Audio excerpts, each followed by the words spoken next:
নমস্কাৰ, আপোনালোক সকলোকে আমাৰ ষ্টাডি হাব নিউ ইউটিউব চেনেললৈ পুনৰবাৰ স্বাগতম জনাইছোঁ।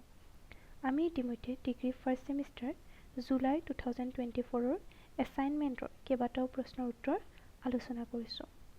সেয়ে আজি আকৌ এটা প্ৰশ্নৰ উত্তৰ আপোনালোকৰ মাজলৈ লৈ আহিছোঁ। যদি আমাৰ ভিডিঅ'সমূহৰ পৰা আপোনালোক অলপ হ'লেও উপকৃত হৈছে, তেন্তে আমাৰ ভিডিঅ'সমূহ লাইক, শ্বেয়াৰ লগতে আমাৰ নতুন চেনেলটো ছাবস্ক্ৰাইব কৰিবলৈ নাপাহৰিব। আহকচোন আজি আলোচনা কৰিবলৈ লোৱা প্ৰশ্নটোৰ মাজলৈ যাওঁ। আজিৰ প্ৰশ্নটো আছিল ডিগ্ৰী ফাৰ্ষ্ট ছেমৰ মিডিয়া ষ্টাডিজৰ অন্য এটি প্ৰশ্ন। এতিয়া আহোঁ প্ৰশ্নটোৰ মাজলৈ। প্ৰশ্নটো আছিলে সমাজত গণমাধ্যমৰ ভূমিকা বৰ্ণনা কৰক। চাওঁ আহক উত্তৰটো। আধুনিক সমাজত গণমাধ্যমে জনসাধাৰণৰ ধাৰণা গঢ়ি তোলা, যোগাযোগ বৃদ্ধি কৰা আৰু সাংস্কৃতিক, সামাজিক আৰু ৰাজনৈতিক গতিশীলতাক প্ৰভাৱিত কৰি এক গুৰুত্বপূৰ্ণ ভূমিকা পালন কৰি আহিছে। দূৰদৰ্শন, ৰেডিঅ', বাতৰি কাকত আৰু ছ'চিয়েল মিডিয়াৰ দৰে ডিজিটেল প্লেটফৰ্মৰ আগমনৰ লগে লগে গণমাধ্যম দৈনন্দিন জীৱনত গভীৰভাৱে অন্তৰ্ভুক্ত হৈ পৰিছে, যি সমগ্ৰ বিশ্বত বিয়পি পৰিছে। গণমাধ্যমৰ গুৰুত্ব হ'ল তথ্য প্ৰচাৰ, মনোৰঞ্জন, শিক্ষা, সামাজিকীকৰণ আৰু জনমত প্ৰভাৱিত কৰা। তলত এইবোৰৰ বিষয়ে আলোচনা কৰা হ'ল। তথ্য প্ৰচাৰ। গণমাধ্যমৰ আটাইতকৈ মৌলিক ভূমিকা হ'ল তথ্যৰ দ্ৰুত প্ৰচাৰ। দূৰদৰ্শন, ৰেডিঅ', প্ৰিণ্ট বা অনলাইন প্লেটফৰ্মৰ জৰিয়তে বাতৰি বিপণীসমূহে স্থানীয়, ৰাষ্ট্ৰীয় আৰু আন্তঃৰাষ্ট্ৰীয় অনুষ্ঠানৰ বিষয়ে জনসাধাৰণক অৱগত কৰে। সংকটৰ সময়ত যেনে প্ৰাকৃতিক দুৰ্যোগ, ৰাজনৈতিক উত্থান-পতন বা ৰাজহুৱা ব্যৱস্থাৰ জৰুৰীকালীন অৱস্থাত গণমাধ্যমবোৰে সঠিক সময়ত আপডেট আৰু অত্যাৱশ্যকীয় তথ্য প্ৰদান কৰাৰ বাবে এক অত্যাৱশ্যকীয় সঁজুলি হিচাপে কাম কৰে। ডিজিটেল যুগত তথ্যৰ গতি আৰু উপলব্ধতা দ্ৰুতগতিত সম্প্ৰসাৰিত হৈছে, যাৰ ফলত মানুহে সমগ্ৰ বিশ্বৰ খবৰ তৎক্ষণাত পোৱাত সহজ হৈ পৰিছে। তদুপৰি ৰাজনৈতিক উন্নয়ন, চৰকাৰী নীতি আৰু সমাজৰ যিকোনো বিষয়ৰ বিষয়ে নাগৰিকসকলক অৱগত কৰি ৰখাত গণমাধ্যমে এক গুৰুত্বপূৰ্ণ ভূমিকা পালন কৰে। মনোৰঞ্জন। তথ্যমূলক ভূমিকাৰ বাহিৰেও গণমাধ্যম হৈছে মনোৰঞ্জনৰ এক মুখ্য প্ৰদানকাৰী। দূৰদৰ্শন অনুষ্ঠান, চলচ্চিত্ৰ, সংগীত, ক্ৰীড়া অনুষ্ঠান আৰু অনলাইন ষ্ট্ৰীমিং প্লেটফৰ্মে বিভিন্ন ধৰণৰ মনোৰঞ্জন প্ৰদান কৰে। মনোৰঞ্জনে সাংস্কৃতিক প্ৰৱণতা আৰু সামাজিক মূল্যবোধকো প্ৰভাৱিত কৰে। জনপ্ৰিয় মিডিয়া সমলবোৰে জনসাধাৰণৰ ধাৰণা গঢ়ি তোলে, সামাজিক নিয়মবোৰ প্ৰতিফলিত কৰে আৰু প্ৰতিষ্ঠিত ধাৰণাবোৰক প্ৰত্যাহ্বান জনাব পাৰে। নেটফ্লিক্স, ইউটিউব আৰু স্পটিফাইৰ দৰে প্লেটফৰ্মৰ বিশ্বব্যাপী প্ৰসাৰে বিভিন্ন পৃষ্ঠভূমিৰ লোকসকলক একে সমলৰ সৈতে জড়িত হ'বলৈ সুযোগ দিয়ে, যি এক বিশ্বায়িত সংস্কৃতিৰ গঠনত অৰিহণা যোগায়। শিক্ষা আৰু সজাগতা।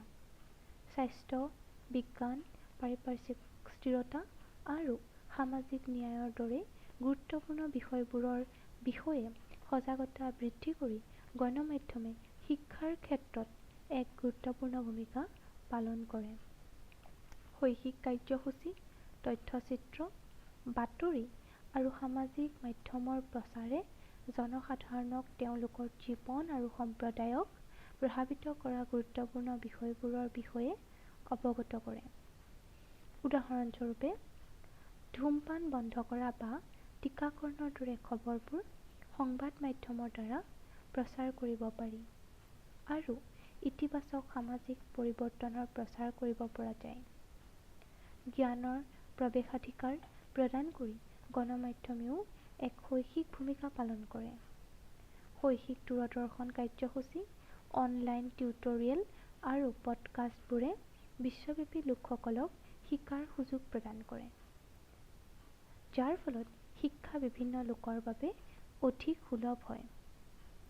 সামাজিকীকৰণ আৰু সাংস্কৃতিক প্ৰভাৱ। গণমাধ্যমে সামাজিকীকৰণৰ বাবে এক শক্তিশালী সঁজুলি হিচাপে কাম কৰে। ব্যক্তিসকলক সামাজিক নিয়ম, মূল্যবোধ আৰু প্ৰত্যাশা শিকা আৰু আভ্যন্তৰীণ কৰাত সহায় কৰে। মিডিয়াসমূহৰ সংস্পৰ্শলৈ অহাৰ জৰিয়তে মানুহে সাংস্কৃতিক অনুশীলন, সামাজিক ভূমিকা আৰু গ্ৰহণযোগ্য আচৰণৰ বিষয়ে তেওঁলোকৰ বুজাবুজি বিকাশ কৰে। গণমাধ্যমসমূহে মানুহক বিভিন্ন জীৱনশৈলী, ৰীতি-নীতি আৰু পৰম্পৰাৰ সন্মুখীন কৰি বিশ্বব্যাপী আন্তঃসংযোগত অৰিহণা যোগাই পাৰস্পৰিক সাংস্কৃতিক বুজাবুজিৰ সুবিধা প্ৰদান কৰা দেখা যায়। অৱশ্যে গণমাধ্যমবোৰে কিছুমান গোটৰ ষ্টেৰিঅ'টাইপ, পক্ষপাতিত্ব আৰু নেতিবাচক চিত্ৰায়নকো চিৰস্থায়ী কৰে। ই ৰাজহুৱা মনোভাৱক প্ৰভাৱিত কৰে আৰু সামাজিক অসমতাক শক্তিশালী কৰে। সেয়েহে মিডিয়াসমূহ আৰু সমাজৰ ওপৰত ইয়াৰ সম্ভাৱ্য প্ৰভাৱৰ সৈতে গুৰুত্বপূৰ্ণভাৱে জড়িত হ'বলৈ মিডিয়া সাক্ষৰতা অত্যাৱশ্যকীয়। জনমত গঠন কৰা। জনমত গঢ়ি তোলাৰ বাবে গণমাধ্যম হৈছে এক শক্তিশালী সঁজুলি। বিশেষকৈ ৰাজনৈতিক প্ৰেক্ষাপটত বাতৰি বিপণী, সম্পাদকীয় সমল আৰু মতামতবোৰে ব্যক্তিসকলে ৰাজনৈতিক ব্যক্তিত্ব, নীতি আৰু ঘটনাবোৰ কেনেদৰে উপলব্ধি কৰে তাক প্ৰভাৱিত কৰে। গণতান্ত্ৰিক সমাজত সংবাদ মাধ্যমবোৰে এক প্ৰহৰী হিচাপে কাম কৰে, স্বচ্ছতা প্ৰদান কৰি আৰু দুৰ্নীতি বা অন্যায় উন্মোচন কৰি চৰকাৰ আৰু প্ৰতিষ্ঠানবোৰক দায়বদ্ধ কৰে। এনেদৰে বিশ্লেষণ কৰিলে দেখা যায় যে জনমত কঢ়িয়াই অনা, মনোৰঞ্জন কৰা, শিক্ষিত কৰা, সামাজিকীকৰণ কৰা আৰু জনমত গঢ়ি তোলাৰ দ্বাৰা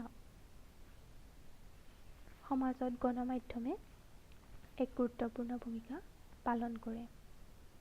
সাংস্কৃতিক, সামাজিক আৰু ৰাজনৈতিক ক্ষেত্ৰত ইয়াৰ প্ৰভাৱ পৰা দেখা যায়।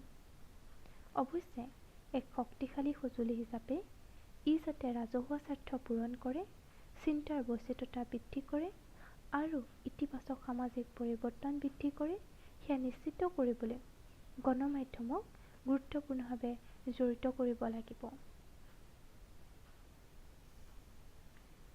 এনেদৰে আজি আমি মিডিয়া ষ্টাডিজৰ অন্য এটি প্ৰশ্নৰ উত্তৰ সম্বন্ধে আলোচনা কৰিলোঁ। আপোনালোকে যদি আমাৰ প্ৰশ্ন উত্তৰসমূহ ভাল পাইছে তেতিয়াহ'লে লাইক কৰিব, কমেণ্ট কৰিব আৰু আপোনালোকে কেনেধৰণৰ প্ৰশ্ন বিচাৰে সেই সম্বন্ধেও আমাক জনাবলৈ নাপাহৰিব।